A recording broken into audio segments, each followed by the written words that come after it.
আজকে চলে এসেছি একটা নতুন সাইডে। এই সাইডটা হচ্ছে মালদা ডিস্ট্রিক্টের সুজাপুর। দাদা এটা সুজাপুরই পড়ছে না? Sujapur Danga Tarbia public school. Tarbia public school. তো এখানে আমাদের পিএমটি দিয়ে কাজ চলছে। এখানে কাজ চলছে 25 mm। 25 mm দাদা, 40 mm আছে কি? আচ্ছা, 25 mm, 20 mm, 16 mm, 12 mm এবং 8 mm। 10 mm আছে দাদা? 10 mm আছে, মানে 8, 10, 12, 16, 20, 25। এখানে আমি সাইডে এসেছিলাম, এখানে কাজ চলছে।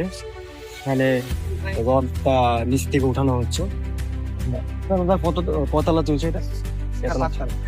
পাঁচতলা ফাউন্ডেশন, আরো 4 তলা উঠবে। তো এখানে পাট করে করা হচ্ছে। এখানে এই সাইডটা আগে, তারপরে এই সাইডটা হচ্ছে একটু পরে, মানে এটার পরে ওটা শুরু করবে। ঠিক আছে।